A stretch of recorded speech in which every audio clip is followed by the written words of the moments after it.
तो एक बड़ी पॉलिटिकल डेवलपमेंट के बारे में आज की इस वीडियो में बात करेंगे। फिलीपींस, जिसका भरोसा अमेरिका के ऊपर से डगमगाया हुआ है और लगातार वो अपनी सेना को ताकतवर बनाने की दिशा में काम कर रहा है, जिसको लेकर वो लगातार भारत के साथ संपर्क में है और भारत से ऑलरेडी वो ब्रह्मोस मिसाइल की खरीद कर चुका है। साथ ही भारत का आकाश मिसाइल डिफेंस सिस्टम को लेकर भी बातचीत चल रही है। इसके अलावा भी कई छोटे बड़े मिलिट्री कंपोनेंट्स फिलीपींस भारत से खरीद रहा है। अब इसी देश ने भारत को एक बड़ा ऑफर दिया है। फिलीपींस ने भारत को SCSD squad for countering strategic disruption military alliance में शामिल होने का न्योता दिया है। इस गठबंधन का मकसद इंडो पैसिफिक क्षेत्र में चीन की आक्रामक गतिविधियों को रोकना है। दोस्तों, SCSD एक नया मिलिट्री सहयोग संगठन है जिसमें 4 देश शामिल हैं: अमेरिका, जापान, ऑस्ट्रेलिया और फिलीपींस। इसका मुख्य उद्देश्य है चीन की आक्रामक रणनीतियों का मुकाबला करना और साथ जानसी में सुरक्षा बनाए रखना। SCSD का सबसे बड़ा focus intelligence sharing, joint military exercise और मैरीटाइम सिक्योरिटी का है।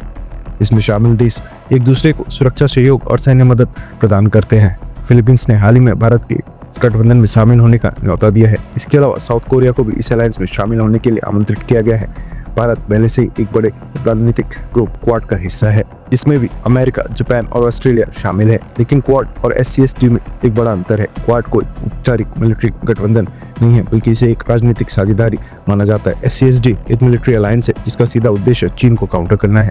फिलीपींस को लगता है कि भारत के SCSD में शामिल होने से ज्यादा मजबूती मिलेगी। भारत के लिए SCSD में शामिल होने के कई फायदे भी हैं, जिसके कि इंडो पैसिफिक में भारत की भूमिका मजबूत होगी। भारत पहले ही इंडो पैसिफिक क्षेत्र में एक बड़ी शक्ति बन चुका है। SCSD का हिस्सा बनने से भारत के नेवल ताकत और बढ़ेगी। चीन को सीधा चुनौती देने का मौका मिलेगा।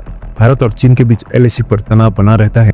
SCSD में शामिल होकर भारत चीन को कूटनीतिक और सामरिक तौर पर जवाब दे सकता है। अमेरिका, जापान और ऑस्ट्रेलिया पहले से ही भारत के मजबूत रक्षा साझेदार हैं। SCSD में शामिल होने से भारत को नई टेक्नोलॉजी, मिलिट्री इंटेलिजेंस और डिफेंस कोऑपरेशन का फायदा मिलेगा। इतना ही नहीं, चीन का 80% तेल आयात मलाक्का स्ट्रेट से होकर गुजरता है। भारत इस क्षेत्र में अपनी पकड़ मजबूत कर सकता है, जिससे चीन पर दबाव बनेगा। हालांकि जहां भारत को इस संगठन में शामिल होने से काफी फायदे मिलेंगे, वहीं कुछ नुकसान भी हैं। जैसे कि पहला, भारत की स्वतंत्रता विदेश नीति पर असर पड़ सकता है। भारत हमेशा नॉन अलाइंड फॉरेन पॉलिसी पर जोर देता आया है। SCSD में शामिल होकर भारत औपचारिक रूप से एक सैन्य गठबंधन का हिस्सा बन जाएगा, जिससे उसकी स्वतंत्र विदेश नीति प्रभावित हो सकती है। दूसरा, चीन के साथ रिश्ते और बिगड़ सकते हैं। हाल ही में PM नरेंद्र मोदी और चाइना के प्रेसिडेंट शी जिनपिंग के बीच संवाद के संकेत मिले थे। SCSD में शामिल होने से चीन भड़क सकता है और सीमा विवाद और बढ़ सकता है। तीसरा, रशिया की नाराजगी का खतरा। भारत और रशिया के बीच मजबूत रक्षा साझेदारी है। वहीं SCSD के पश्चिमी देशों का मिलिट्री अलायंस माना जा सकता है, जिससे रशिया को भारत की नीयत पर शक हो सकता है। चौथा, भारत को सैन्य जिम्मेदारियां निभानी पड़ सकती हैं।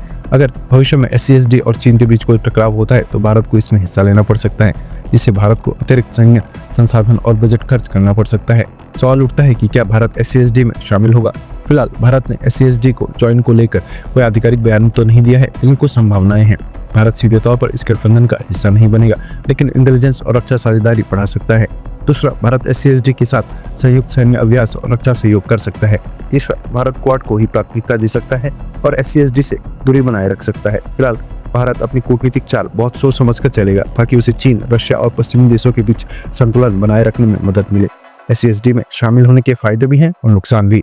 अगर भारत शामिल होता है तो वो इंडो पैसिफिक क्षेत्र में अपनी सैन्य और राजनीतिक ताकत बढ़ा सकता है। अगर भारत शामिल नहीं होता है तो वो अपनी स्वतंत्रता, विदेश नीति और चीन, रशिया के साथ रिश्ते बेहतर बनाए रख सकता है। इसलिए भारत को बहुत सोच समझ कर फैसला लेना होगा। बहरहाल दोस्तों, अमेरिका, फिलीपींस, जापान, ऑस्ट्रेलिया के इस संगठन से भारत के लिए आए इस ऑफर पर आपकी क्या राय है? क्या भारत को इसमें शामिल होना चाहिए, हाँ या फिर ना? इस पर अपनी राय कमेंट बॉक्स में लिखकर जरूर बताइएगा। इन्फॉर्मेशन और वीडियो पसंद आई हो तो वीडियो को लाइक करके हमारे आने वाली डेली डिफेंस और फॉरेन पॉलिसी से जुड़ी ऐसी वीडियोस के लिए चैनल को सब्सक्राइब कर बेल नोटिफिकेशन अवश्य दबा लें। फिर मिलेंगे ऐसी नई वीडियो के साथ, तब तक के लिए जय हिंद।